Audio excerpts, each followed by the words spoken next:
Você conhece as divindades indígenas presentes na Umbanda, que a enriquece, mas muitas das vezes nós não damos o real valor a elas. Estamos falando de divindades Tupi-Guarani, Guarani, mesmo Tupi, Yanomami, Yanauá e muitas outras. Fica no vídeo de hoje porque nós vamos falar sobre as divindades indígenas na Umbanda. Olá, eu sou Gesley Alves, mestre sacerdote de Umbanda e Quimbanda e dirigente do terreiro São Jorge Guerreiro, aqui no Espírito Santo, Jacaraípe. Esse vídeo é o primeiro de uma sequência que nós falaremos sobre as divindades indígenas que impactam o contexto cultural e religioso da Umbanda. Essa foi uma decisão dos membros do nosso canal. Se você não faz parte da área de membros, tá vendo o que você está perdendo? Lá nós discutimos esse tipo de tema e o que vai vir ou não para o público. Então, se você está assistindo, agradeça aos membros que patrocinaram esse vídeo e deram a ideia de fazer essa sequência de vídeos sobre a cultura indígena na Umbanda. Esse provavelmente vai ser o primeiro vídeo da playlist, então segue a playlist aí sobre a cultura indígena que você vai ver não só esse, mas muitos outros vídeos relacionados à cultura indígena que impacta a Umbanda até nos dias de hoje. Nós não podemos negligenciar o fato de que a Umbanda ela tem as suas bases em 4 vertentes. Nós temos aí o catolicismo, nós temos o candomblé, que vai generalizar ali a cultura africana, que nós sabemos que é muito mais banto do que as demais culturas que vai vir da África. Nós temos a cultura indígena e nós temos o kardecismo. Esses 4 pilares igualmente vão colaborar para a Umbanda moderna, essa Umbanda do Brasil. Então nós temos que não só identificá-los, mas entender a sua filosofia, a sua cultura, para absorvermos tudo aquilo que é adequado para nós, como médio, sacerdote e também para o próprio terreiro e cultura de terreiro que vai manifestar aí a Umbanda. Então, quando nós negligenciamos a cultura indígena, nós também estamos negligenciando saberes, filosofia, cosmovisão, cultura e até práticas que poderiam estar enriquecendo a nossa vida. Uma vez que nós estamos em terras indígenas. O Brasil é terra indígena. Então essa cultura ela deve ser preservada na Umbanda e é por isso que nós vamos dar muita ênfase a ela a partir de hoje nessa sequência de vídeos. Como brasileiros, muitas das vezes nós observamos os mitos indígenas como algo infantil ou realmente que não faz parte do contexto brasileiro. Nós damos muita ênfase na mitologia grega, nórdica e muitas outras, e a nossa mesmo, que é essa indígena, ela foi folclorizada ou ela foi infantilizada. Observemos o próprio Saci. Ele é uma figura encantada que defende e protege as matas, mas ela foi folclorizada e depois infantilizada, e nós não conseguimos pegar o Saci e colocar dentro de uma mitologia no nosso imaginário sem antes passar pelo sítio do Pica-Pau Amarelo, sem antes passar por uma infantilização que vai deixar o Saci mais confortável. Então a gente não consegue pegar ele e colocar dentro de um mito que na origem é indígena. Claro que muitos mitos que dão origem a esse contexto indígena, eles foram passados por vários filtros, por várias modificações no decorrer desses 500 anos de invasão do Brasil e de criação de um Brasil moderno.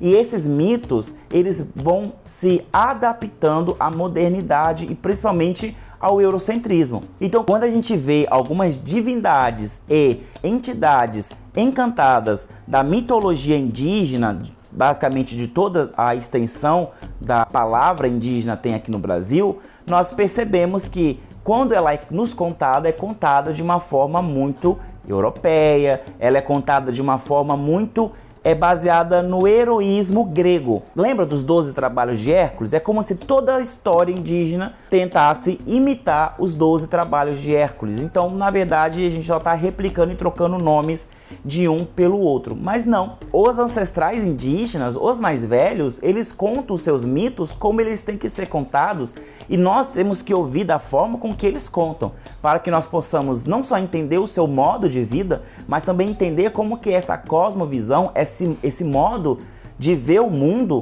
é para esse povo. E como é que isso colaborou para a nossa vida como brasileiro, como um bandista, como médium, como um homem, como um negro, como uma mulher, como uma negra, como uma branca, como uma baiana. Nós bebemos cultura indígena o tempo todo. Então entender esses mitos a partir da cosmovisão, da visão de um indígena é muito mais saudável para nós, faz muito mais sentido para nós que estamos aqui do que para essa cosmovisão que não nos pertence, que seria essa cosmovisão europeia e que muitas das vezes não é só europeia, mas também hollywoodiana, que todos os mitos têm que ter um sentido final, tem que ter um ato heróico, tem que ter essa transformação do saber humano em algo palpável. Só tem um triunfo se toda a sua história acabar em você ficar com a mocinha, ou acabar com você ganhando o troféu, ganhando a medalha, se tornando o grande chefe da aldeia. Então esse conto hollywoodiano também é replicado nos mitos, e a gente tem que desmistificar isso, tem que tirar isso dos mitos indígenas, porque nem todos eles têm isso. Tem muita tragédia sendo contada, tem muito ensinamento do dia a dia sendo contado através da tragédia, às vezes até de uma ficção que vai trazer um ato horrendo, um crime ali sendo feito, e de fato é um mito. De fato é um ensinamento através de um contexto que não é romantizado. Esse romance também nem sempre faz parte da cultura indígena, mas a gente espera que tenha para fazer sentido. É como se a gente esperasse no final aparecer o diretor do filme ou qualquer outro personagem para dizer a moral de tudo aquilo que a gente acabou de ouvir ou assistir. Nem tudo tem que ter uma moral e nem tudo nós vamos entender, porque não faz parte da nossa vivência, convivência ou existência a partir do momento que esse mito foi contado ou recontado. Então a gente vai debruçar sobre esses mitos devagar, e eu tenho certeza que em algum momento da sua vida você pode usufruir deles, ou você tem um insight, nossa, isso faz muito sentido com aquele mito, como a gente também faz com outros mitos. Até então, muitas das vezes, quando eu era criança, eu gostava dos mitos gregos pelo heroísmo. Hoje me faz mais refletir sobre a questão mágica, sobre a questão iniciática, sobre o você se ver, você se analisar. Então hoje tem um outro sentido, mas eu perderia esse saber se eu tivesse apagado da minha mente. Não é isso que a gente quer agregar. Então nós vamos agregar esses mitos indígenas para fortalecer a filosofia de Umbanda. No passado, eram mais de 450 etnias distintas de indígenas aqui no Brasil. São muitos povos e provavelmente eram muito mais. Quando os jesuítas chegam aqui junto aos portugueses, eles vão fazer a mesma coisa que eles fizeram em África, que era estudar os mitos, estudar as estruturas religiosas, ver o que era mais popular e demonizar aquilo que era mais forte, para que pudesse ali introduzir o seu cristianismo. Diferente de África, aqui no Brasil havia muitas línguas, haviam muitas crenças distintas e de fato não existia um Deus central para todos, como foi encontrado lá. Então demonizar uma figura era muito difícil. Tentaram com a Iangá, que nós vamos falar muito sobre a Iangá ainda, mas tentaram fazer isso com a Iangá, o primeiro dicionário de Tupi para o português, feito pelos jesuítas, tinha a tradução de Iangá para o diabo, um ser cósmico do mal, um protetor da floresta que pune as pessoas e outros contextos malignos para aquela época. Então eles tentaram fazer isso, mas Iangá não era só mais uma divindade entre muitas comunidades, de muitas etnias que aqui estavam. Então os jesuítas tiveram que ir para o outro lado. Não vamos demonizar as crenças desses povos, vamos pegar e adaptar a nossa visão. Então, quando eles pegam o Tupã, por exemplo, e transformam Tupã em Deus, toda tradução que pudesse falar de Tupã como o Deus Tupã vai ser convertido somente para Deus. Então, hoje, se você ir para uma comunidade que fala algum tipo de língua que é do tronco linguístico de Tupi, e você falar de Tupã, eles vão entender que é Deus. É o mesmo Deus católico, é o mesmo Deus cristão, é um Deus. É aquele Deus. Eles não conseguem mais imaginar Tupã como uma das divindades do seu panteão. Então foi essa forma de reestruturar as religiões, não só Tupi, mas todas elas, transformando as suas divindades em santos, transformando as suas divindades em formas de Deus. e assim conseguiram catequizar os indígenas, principalmente os Tupi, os Guarani, os Tupi-Guarani, os Tupinambá, os Pataxó e muitos outros. Esses que eu citei primeiro foram os que mais tiveram contatos, principalmente aqueles que falavam as línguas do tronco Tupi, porque era mais falada aqui no território. Os Tupinambá também tiveram muito impacto, mas isso é quando a gente chega mais para o nordeste do Brasil. Aqui no sul, no sudeste, a gente vai ter outro tipo de impacto. A gente vai conversando com o tempo através dos vídeos, de acordo com o que a gente vai falando dos mitos, porque cada mito tem o seu povo, cada origem ali de uma história, de uma divindade, tem o seu povo que guardou esse segredo. Então a gente vai também debruçar sobre a história também desses povos. Então, para começar, nós temos que citar alguns mitos criadores. Existem vários mitos de criação do mundo pela cosmovisão indígena. Aí você vai ter Yanomami, você vai ter Tupi, você vai ter várias formas. E eu quero passar muitas delas para você, de acordo com o que eu vou descobrindo cada vez mais essas mitologias e trazer aqui para vocês. Mas na principal, e a que nós mais temos reverência aqui na Umbanda, é a de Yanderu-Vuçu. Essa divindade, ela é semelhante a Olodumare, aquele grande arquiteto do universo, ou a Zambi, ao grande deus, o grande espírito dos Banto. O Yanderu-Vuçu é uma divindade intocável, ele é uma divindade que não está neste plano. Ele vai criar Yanderu ou Yaderu. Yaderu é a divindade que é o universo, é o grande espírito, é essa grande massa que se move tudo e todas as outras criações. Yanderu, ele vai se sentir potente o suficiente para contemplar o próprio mundo. Então, depois dele ver toda a criação que ele mesmo se tornou a partir da visão de Yanderu-Vuçu, ele vai querer tomar um corpo, ele vai querer deixar de ser um grande espírito para experimentar as coisas que foram ali criadas no mundo material. Então ele vai se fazer Tupã. Só que Tupã, que é o grande espírito do nosso mundo, ele é grande ainda, ele é muito grande para estar contemplando toda a criação deste planeta Terra. Então ele vai criar, através do próprio material biológico da Terra, um outro corpo para que o seu espírito, que é Tupã, pudesse habitar. Então, de um corpo grande, gigantesco, que é esse grande espírito chamado Tupã, ele vai habitar um pequeno corpo que é feito de barro, de argila, que é molhado com ervas e cipós, e ele vai dar ali origem a Tupã-Mirim. Mirim, pequeno, como eu já expliquei lá no vídeo de Exu Mirim. Mirim é pequeno, ou seja, Tupã, e Tupã-Mirim, que é esse corpo biológico que a partir deste corpo ele consegue interagir com este mundo físico. A partir de então, ele começa a ditar o que vai ser construído ou o que não vai ser construído, o que vai ser criado, o que não vai ser criado e como é que essas coisas vão interagir com o ser humano. Tupã-Mirim, ele vai ser a figura central, patriarca dos povos Tupi, uma vez que Tupi ele seria, basicamente, existe ali uma leitura da linguagem de Tupi, mas seria basicamente filho de Tupã ali. Mas é uma contração da palavra, da frase, né, filho de Tupã, para formar Tupi. Então, Tupã-Mirim, ele é o pai, o patriarca de todo o tronco linguístico ali de Tupi. Então, nós estamos falando de uma figura que realmente ela existiu, que realmente esteve nessas terras e, de alguma forma, criou-se esse mito da grande criação a partir de Tupã. Claro que eu estou dando aqui um resumo e eu vou fazer essa história narrada de uma outra forma. O editor vai ter muito trabalho porque nós estamos querendo fazer algo bem interessante, bem legal e bem didático para você. Essa história é muito maior, vai ter a criação da mulher, a criação dos peixes, das aves, como é que o cocá, o chocalho, o maracá, tudo vai ser criado a partir dessa cosmovisão Tupi e a partir do mito da criação a partir disso aí. O que acontece? Da mesma forma que nós temos essas três divindades que vai fazer parte da criação, você percebe que elas têm uma ligação muito próxima ao cristianismo?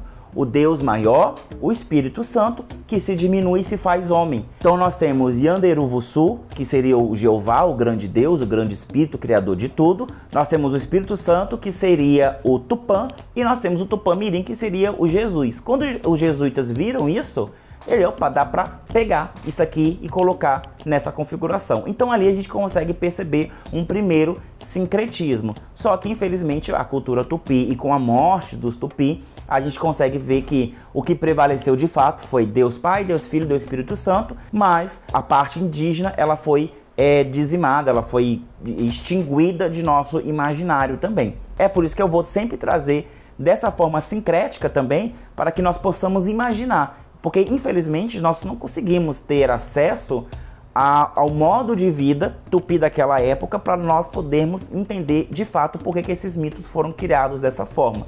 Mas a partir desse sincretismo, desse simbolismo de um com o outro, a gente vai conseguir imaginar a dimensão e a importância de um para o outro e como é que isso também foi servido para manipular os indígenas de lá até cá.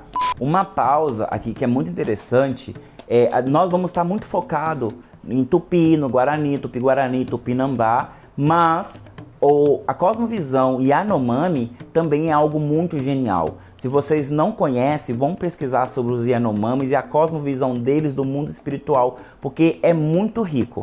Não é à toa que vivem tentando dizimar esse povo, porque a originalidade de sua espiritualidade e do seu modo de vida é completamente contra tudo isso que nós temos no mundo moderno. Vá lá dar uma pesquisada sobre os povos Yanomamis, que você vai se debruçar sobre uma filosofia de vida, uma cosmovisão religiosa, espiritual, que é incrível e não pode ser ignorada.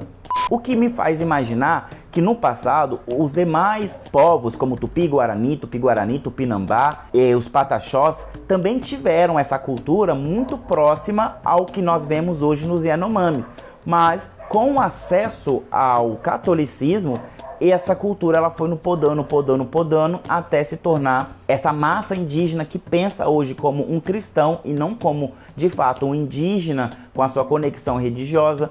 Faz com que os povos da floresta, como os Yanauá, fazem com que eles vão para as demais comunidades resgatar esses povos indígenas. Do que eu estou falando? Esses povos que mais tiveram contato com o europeu, eles tiveram a sua cosmovisão distorcida. Então eles não conseguem mais se conectar à natureza, eles não conseguem se ver como pertencente à natureza. Muitos deixaram as suas práticas e culturas de lado para tentar ingressar no mundo moderno. Muitos viraram pastores, padres, bispos e esse povo começou a adoecer. Existem vários relatos de comunidades, aldeias que tem o seu pajé, também o seu pastor. E toda a comunidade sofre de depressão, eles cometem suicídio, e tem um alto índice de violência doméstica, eles têm problema com alcoolismo, com droga. Quando os Yanauá, os pajés Yanauá, os xamãs Yanauá, eles vão até essas comunidades e eles apresentam as medicinas da floresta, eles apresentam essa cosmovisão de reconectar a mãe natureza. Muitos desses pajés, se não a grande maioria, desistem do cristianismo e voltam para as suas raízes. Eles voltam a cultuar a natureza, voltam a vestir o seu cocá, a vestir a sua pintura, a fazer o seu grito de guerra, a produzir o seu maracá, a produzir a sua medicina, a se reconectar à floresta e aos animais que ali estão. Aí você vê o índice de violência diminuindo, o índice de suicídio diminuindo, a violência doméstica diminuindo, a reconexão desse povo. Porque é um povo que viveu na opressão, mas voltando para a natureza, eles deixam de ser oprimidos e fazem parte dessa grande massa que é a natureza aqui, que particularmente do Brasil é um paraíso. Então, a religião para o indígena, a espiritualidade, não é somente uma questão de religião para manipular, e sim de uma religião para reconectar. Se as religiões modernas não conseguem reconectar ninguém a nada, a indígena consegue, que é a natureza, da onde nós realmente viemos, da floresta, do barro, da conexão com os nossos animais, com os animais que foram criados neste mundo e todas as outras. E o mito e a mitologia vai nos ajudar a entender como é que no passado e também no presente nós podemos fazer essa reconexão. Porque na cosmovisão indígena, pelo menos na maioria delas que eu estudei até então, nós sempre vemos alguns campos de existência.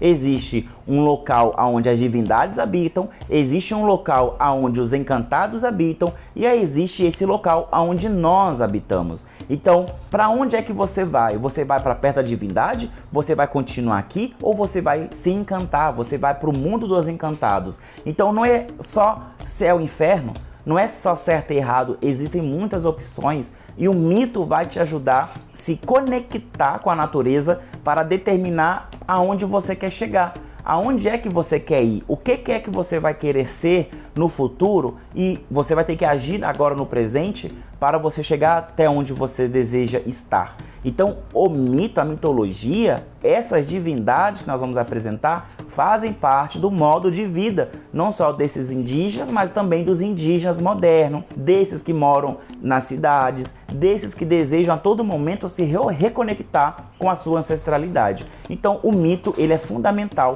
para que nós possamos nos resgatar como indígenas que também somos. Bom, pessoal, se você está gostando, já garanta o seu like, se inscreva no canal e não deixe de participar do nosso WhatsApp, que você fica sabendo de todas as novidades. O link está aqui na descrição. Como a Umbanda também é indígena, é claro que esses mitos, essas divindades vão estar em nossos terreiros, mesmo que nós não sabemos identificar aonde é que eles estão, o que eles estão fazendo e quando eles são reverenciados. Claro que no sistema sincrético, somente você que já me segue aqui, você já viu o especial do sincretismo. Ali eu coloco as divindades indígenas juntamente com os santos católicos, com os orixás, com as radiações, certo? Então você meio que já entendeu como é que eles atuam na Umbanda. Mas de fato, você conhece a história? Você conhece os elementos? Provavelmente não, porque é algo que nos foi privado. Eu vou fazer um pequeno resumo aqui de quem é essas divindades dentro da Umbanda, para que nós possamos avançar nos próximos vídeos sobre cada um em especial. E eu peço já que você comente aqui qual é a primeira divindade que você quer que eu faça um especial sobre ela, trazendo o seu culto, trazendo seus elementos, trazendo sua história, porque são 7, mas se tiver outros aí nos comentários, eu também posso fazer depois, para que a gente possa enriquecer esse panteão indígena na nossa Umbanda e também no nosso imaginário brasileiro. Como primeira divindade nós temos Guaraci, sincretizado com Ogum, São Jorge e a radiação destrutiva. Guaraci também é reconhecido como o Deus Sol ou o Deus da luz do Sol. É reconhecido por estar sempre à procura de Jaci, ora dita como sua irmã gêmea, ora dita como sua esposa. Guaraci também está envolvida com a criação de Jurarauaçu, uma das divindades também relacionada ao fogo, à luz e, de vez em quando, aos raios. Guaraci é a divindade central dos povos Guarani. A segunda divindade pertence à radiação organizadora, sincretizada com Xangô e São Jerônimo. Estamos falando de Sumé, uma divindade da justiça, conhecedora do mundo, das ervas, dos fumos, das medicinas. Sumé é a divindade a qual muitos indígenas se reverenciam para poder trazer o poder oculto dos pajés. Sumé é uma divindade que está presente em diversos cultos, em diversas tribos de tronco tupi. Nós temos a deusa principal das águas doce, Iara, sincretizada como Nossa Senhora Aparecida, Oxum e pertence à radiação construtiva. Iara é uma das entidades encantadas que ora é divindade, ora é entidade e infelizmente foi infantilizada e folclorizada por Monteiro Lobato, transformando simplesmente numa sereia que engana os homens a partir do seu canto, um pouco tomando o contos das sereias dos gregos. Mas Iara, sim, é uma sereia, mas ela não só pune os homens, mas também ajuda os bons homens, os bons pescadores a sustentar a sua família. Muitas das vezes ela se transforma em mulher para mostrar receitas mágicas, folhas mágicas e até animais mágicos para esses bons homens, esses bons pescadores. Nós também temos a divindade Tupã, Tupã é uma divindade que vai ser sincretizada com São Sebastião, Oxóssi, e vai estar na radiação transformadora, baseando que Tupã transformou toda a criação de Yanderu para se moldar à tradição tupi. Tudo que Tupã tocou foi para o bem do ser humano, foi para se adequar à sociedade do homem naquele período. Tupã-mirim é a divindade a qual Tupã se transforma para poder ter contato com o ser humano. É justamente nesse mito que a gente vai ver a cultura indígena tocando, se aproximando da cultura europeia, o que faz Tupã ser o pivô da aproximação dos dois povos. Tupã é divindade central em todas as culturas de tronco tupi. Também temos a divindade Wanad. Wanad é sincretizada com Cosme Damião e Doum e Beije e pertence à radiação conscientizadora. Wanad é uma divindade feminina e ela também é uma divindade antiga. Pouco se sabe sobre o Wanad, mas ela também está pertencendo à cultura e à mitologia da criação. Uns contam que o Wanad foi a própria cobra que fez a modelagem do corpo de Tupã-mirim e ensinou Tupã a entrar neste corpo para que ele pudesse aproveitar toda a criação de Yanderu. O Wanad também é conhecida por dar vida a esses gêmeos, essas criaturas mágicas que vêm para o nosso mundo. O Wanad, por muitas vezes, é reverenciado como uma senhora velha, o que dá muita abertura para que o seu sincretismo com Nanã também funcione. Jurará-Uaçu também é uma divindade guaraci, que também faz fazer parte da mitologia tupi, sendo muitas vezes filha ou parceira de Guaraci. Jurará-Uaçu é filha de Tupã, uma criação presente para Ayangá, para poder ajudá-lo em sua missão. Jurará-Uaçu, uma guerreira poderosa, sincretizada com Santa Bárbara, Oiá e a radiação estabilizadora. Seus poderes são múltiplos, mas basicamente é a manipulação do raio e do fogo. Janaína, ou Janaína Sereia, é uma das divindades mais populares que foi encantada e divinizada ao mesmo tempo. Janaína é sincretizada com Nossa Senhora dos Navegantes, Iemonjá, e pertence à radiação harmonizadora. Janaína, por muitas vezes, foi infantilizada ou folclorizada também como uma sereia. Janaína é um personagem principal das mitologias, a qual os exploradores indígenas que desejavam descobrir novas terras utilizavam da costa marítima para isso e ali buscavam a sua proteção. Janaína é irmã e muitas das vezes mãe de Yara. A sua mitologia vai ter sempre uma ou outra ajudando ali em seu enredo histórico. Ayangá é o senhor das sombras, o pai dos encantados. Ayangá é a divindade que muito vai se aproximar da divindade Exu. Ayangá, por muitas vezes, foi demonizado como diabo ou como gênio maligno da floresta pelos jesuítas. Ayangá é a divindade que vai dar suporte à banda de esquerda no sincretismo com as demais entidades.